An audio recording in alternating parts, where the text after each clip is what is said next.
Hello everyone, good morning, welcome, सत श्री अकाल, राधे राधे। हम पढ़ रहे हैं बच्चों नेपोलियन बोनापार्ट। और नेपोलियन बोनापार्ट में हमने नेपोलियन के धार्मिक सुधारों की चर्चा की है। और अब आज हम चर्चा करेंगे नेपोलियन के सैनिक अभियान कौन कौन से हैं।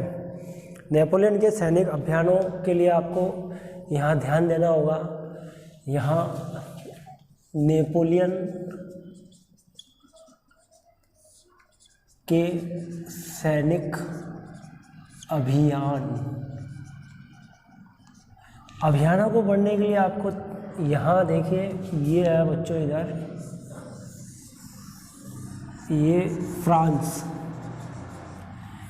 फ्रांस के बिल्कुल यहाँ जस्ट ये यहाँ स्पेन है, और स्पेन के यहाँ ये पुर्तगाल है, और पुर्तगाल यहाँ ऊपर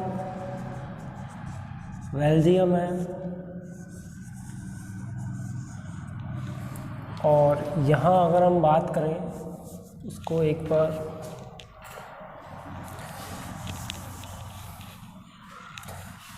यहाँ ये यूनाइटेड किंगडम है।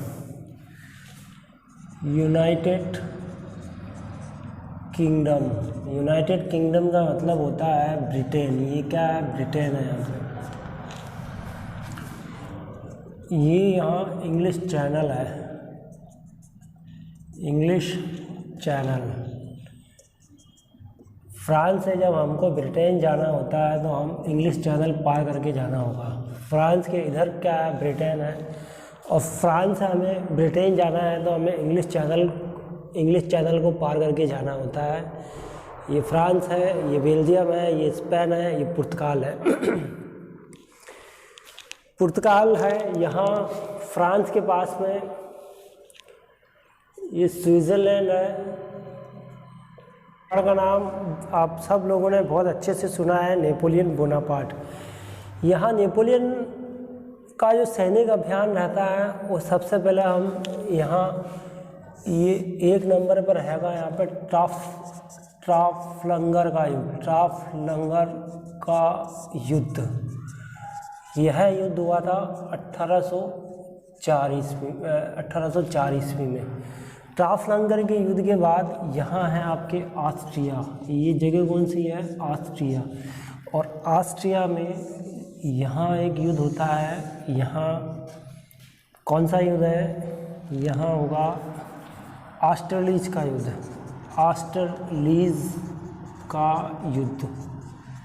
ऑस्टरलीज का युद्ध ये यहाँ 2 नंबर पे है। 3 नंबर पर होता है बच्चों यहाँ ऑवरस्टेट का युद्ध। ये जर्मनी है, और यहीं से बना लेते हैं अपन। ये जर्मनी से यहाँ 3 नंबर का ऑवरस्टेट का युद्ध। और 4 नंबर पे आता है, 4 नंबर पे आएगा आपके फिनलैंड का। ये यहाँ ये 4 नंबर पे रूस में होता है, और यह युद्ध कहलाता है फिनलैंड का युद्ध। फिनलैंड का युद्ध।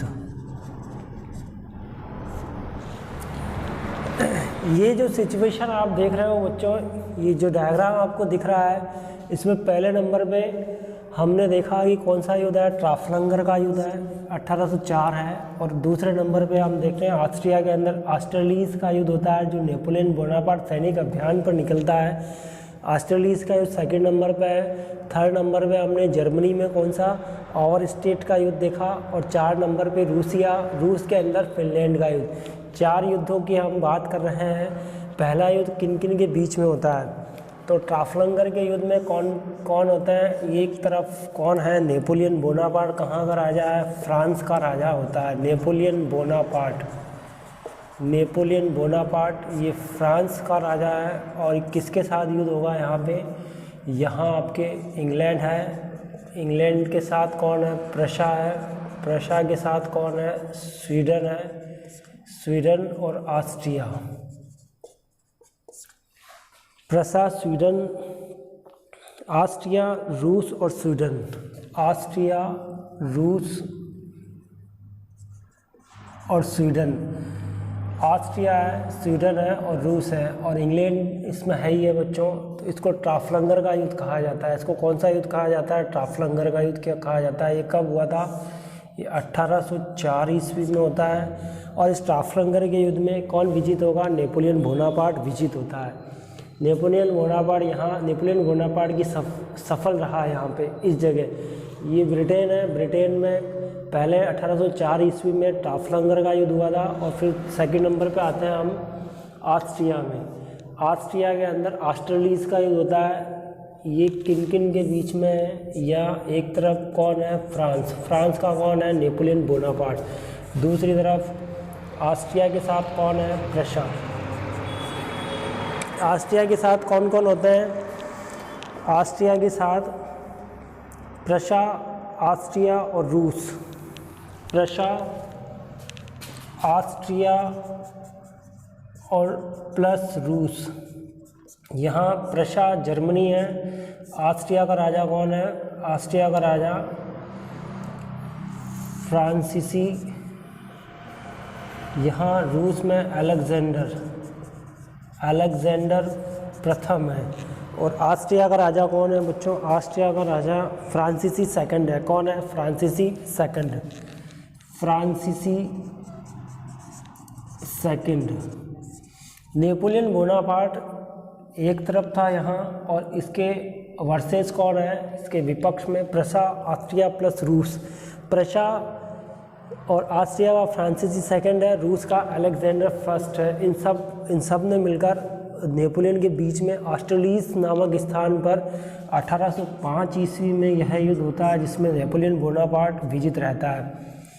सेकेंड नंबर का युद्ध देखने के बाद अब हम तीसरे युद्ध की बात करेंगे। तीसरे नंबर पे 1806 में होता है। ये कौन सा युद्ध होता है? ओवर स्टेट का युद्ध। ओवर स्टेट के युद्ध में 1806 ईस्वी के अंदर यहाँ एक तरफ कौन है? फ्रांस है, और यहाँ कौन है बच्चों? प्रशा। ओवर स्टेट के युद्ध में कौन कौन से गुट शामिल थे? ओवर स्टेट में फ्रांस का नेपोलियन था और प्रशा का, इन दोनों के बीच में युद्ध हुआ और इसमें नेपोलियन विजित हुआ। 3 के बाद एक फिनलैंड का युद्ध होता है। नेपोलियन बोनापार्ट फिनलैंड, रूस के अंदर फिनलैंड नामक स्थान पर जाएगा, और वहाँ जो रूस का अलेक्जेंडर प्रथम होता है। फिनलैंड का युद्ध किन किन के साथ में होता है? यहाँ ये फ्रांस है और यहाँ ये रूस है। रूस का अलेक्जेंडर फर्स्ट है। यहाँ एक संधि हो जाती है, और उस संधि को टिलसिट की संधि कहा जाता है। उस संधि को कौन सी संधि कहते हैं? टिलसिट की संधि कहा जाता है। ये कौन सी संधि है बच्चों? टिलसिट की संधि होती है। यहाँ यह युद्ध कब होता है? 1807 में होता है। हमने नेपोलियन बोनापार्ट के 4 युद्धों का हमने पहले चर्चा की है बच्चों। सबसे पहला हमने बताया ट्राफलंगर का युद्ध होता है। दूसरे नंबर पे हमने ये बताया कि ऑस्ट्रेलिस का युद्ध होता है। और फिर तीसरे नंबर पर हमने चर्चा की रूस के अंदर युद्ध होता है। कौन सा? ओवर स्टेट का युद्ध होता है, फ्रांस और प्रशा के बीच में। और फिर 4 नंबर पे रूस जो है वहाँ फिनलैंड का युद्ध होता है 1807 ईस्वी में। 4 युद्धों की चर्चा करने के बाद बच्चों अब हम ये देख रहे हैं कि नेपोलियन बोनापार्ट जो था, नेपोलियन बोनापार्ट इसके जो सैनिक अभियान थे उसको हम 2 भागों में बांटेंगे। यहाँ है मई और यहाँ है मार्च। यहाँ है अप्रैल और यहाँ है जून। मई 1804 से लेके और अप्रैल 1814 ईस्वी तक इसका सैनिक अभियान रहता है, और मार्च 1815 से जून 1815 इसके सैनिक अभियानों को भी हमने कितने भागों में बांट दिया बच्चों? 2 भागों में बांट दिया है। मई 1804 से निरंतर अप्रैल 1814 ईस्वी तक नेपोलियन बोनापार्ट युद्धों में व्यस्त रहता है। उसके बाद मार्च 1815 से जून 1815 ईस्वी में ये इसकी जो 100 डेज का इसका कार्यकाल माना जाता है कि इसने 100 दिनों तक 1815 ईस्वी से जून 1815 ईस्वी 100 डेज माना जाता है, क्योंकि एक जो युद्ध होता है पहले 1814 ईस्वी में इसको एल्बा द्वीप सब सारे राष्ट्र इसको मिलकर एल्बा द्वीप भेज देते हैं और ये पराजित हो जाता है। लिप्जिंग का युद्ध होता है। कहाँ पे? लिप्जिंग कौन सी जगह पे है? जर्मनी के अंदर। और लिप्जिंग के युद्ध में नेपोलियन बोनापार्ट हार जाता है। हारने के बाद उसको कोर्सिका द्वीप के पास में ही एल्बा द्वीप होता है। एल्बा द्वीप किसको भेज दिया था? नेपोलियन बोनापार्ट को एल्बा द्वीप भेज दिया था। बाद में सम्राट की उपाधि उससे छीनी नहीं थी, वो वहाँ से वापस आ जाता है। फिर 100 दिन तक 100 डेज तक फिर रहता है। उसके बाद क्या होता है बच्चों? फिर सभी राष्ट्र मिलते हैं और सारे राष्ट्र मिलके इसको वाटरलू के युद्ध में जो 1815 ईस्वी में होता है। और वाटरलू का युद्ध कहाँ पर होता है? वाटरलू का युद्ध बेल्जियम में होता है। और बेल्जियम में नेपोलियन बोनापार्ट बुरी तरह से हार जाता है। हारने के बाद उसको द्वीप भेज देते हैं, सेंट एल्वा द्वीप भेज देते हैं, जहाँ वो बिल्कुल निर्जन द्वीप होता है। और उस निर्जन द्वीप आसपास कोई नहीं रहता है। वहीं रहते हुए 1851 ईस्वी में नेपोलियन बोनापार्ट की कैंसर से मौत हो जाती है बच्चों। तो अभी इस प्रारंभिक अवस्था में हमने देखा कि इसके 4 युद्धों की हमने चर्चा की है और इसके बाद हम इसके 4 युद्धों की चर्चा और करेंगे। तो यहाँ नेपोलियन बोनापार्ट का जो सैनिक अभियान है उसको कितने भागों में? 2 भागों में बांटा हमने। मई 1804 से अप्रैल 1814 ईस्वी और मार्च 1815 से जून 1815 ईस्वी। मार्च और जून में लगभग कितना माना जाता है? 100 डेज का टाइम माना जाता है। नेपोलियन बोनापार्ट ने कहा कि मैं ही क्रांति हूँ और मैंने ही क्रांति को जन्म दिया है और मैंने ही अपनी क्रांति को मैंने समाप्त कर दिया है। कहने का मतलब जो क्रांति है वो कि मैं एक विद्वान था बच्चों, और उस विद्वान का नाम था उस विद्वान का ग्रांट एंड टेम्पले।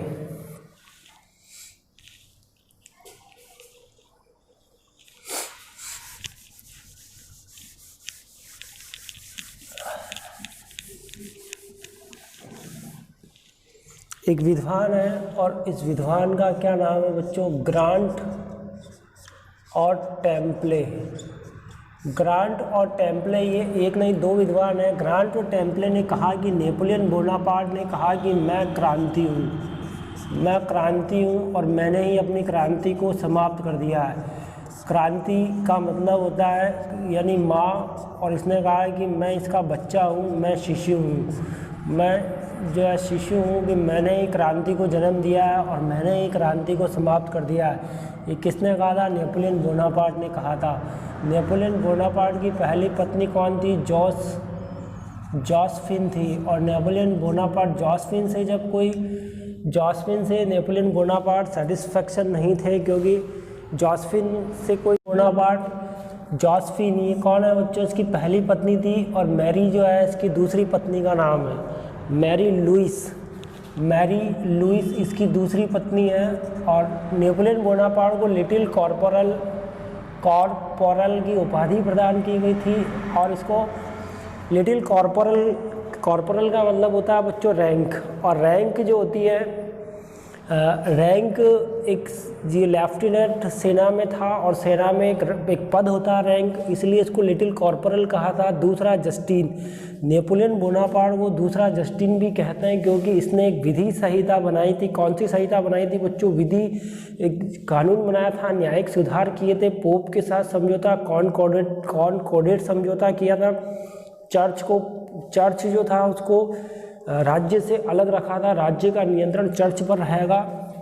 इसने जो है भूमि सुधार संबंधी अधिकार मजबूत किए थे, भ्रष्ट अधिकारियों को निकाला था इसने। नेपोलियन बोनापार्ट ने सिविल विवाह और तलाक प्रथा को मान्यता दी थी। नेपोलियन बोनापार्ट ने शिक्षा के संबंध में सुधार किए थे। नेपोलियन बोनापार्ट ने फ्रांस के जिला स्तर पर सुधार किए थे।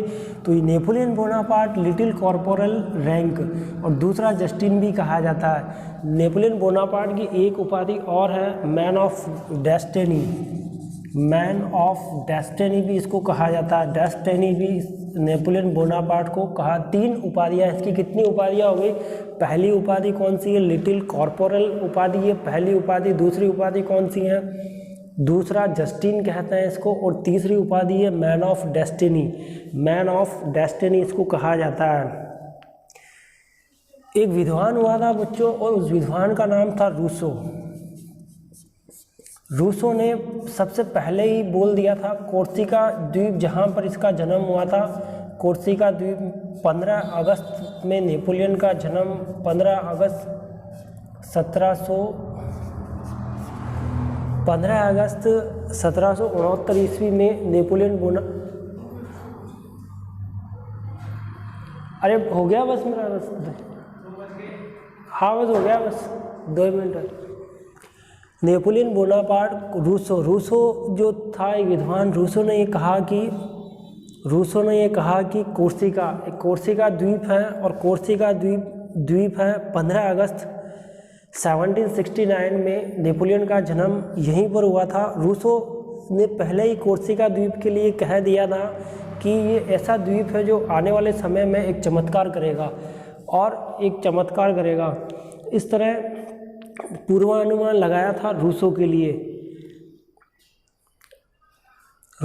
पूर्वानुमान लगाया था। हाँ, सभी जो विद्यार्थी जो ध्यान से इसको देख रहे हैं बच्चों, ये जो आज हमने 4 युद्धों की बात की थी नेपोलियन बोनापार्ट के सैनिक अभियानों में, पहला युद्ध हमने ट्राफलगर का युद्ध बताया था, दूसरा हमने ऑस्टरलीज का युद्ध बताया था, और तीसरे नंबर का युद्ध हमने ओवरस्टेट का बताया था, और 4 नंबर का फिनलैंड का बताया था। नेपोलियन बोनापार्ट के सैनिक अभियानों में ये 4 युद्धों के अंदर चारों युद्धों में नेपोलियन बोनापार्ट जीत जाता है। ब्रिटेन के ट्राफलगर के युद्ध में नेपोलियन बोनापार्ट कहता है कि अगर मेरे पास इतनी शक्ति होती कि मैं ब्रिटेन के पानी को सुखा सकता, ब्रिटेन को नस्ताबूद कर देता, कि ये ब्रिटेन में अगर ये जो समुद्र नहीं होता तो ब्रिटेन को मैं नस्ताबूद कर देता। ये किसने कहा था? नेपोलियन बोनापार्ट ने कहा था। नेपोलियन बोनापार्ट के 4 युद्धों तक का हमने आज अध्ययन किया है, और नेक्स्ट वीडियो में हम इसका आगे का अध्ययन करेंगे। आज के लिए इतना ही काफ़ी है बच्चों, और फिर हम नेक्स्ट वीडियो में आपके लिए हाजिर होते हैं सभी बच्चों को। Okay, thank you very much.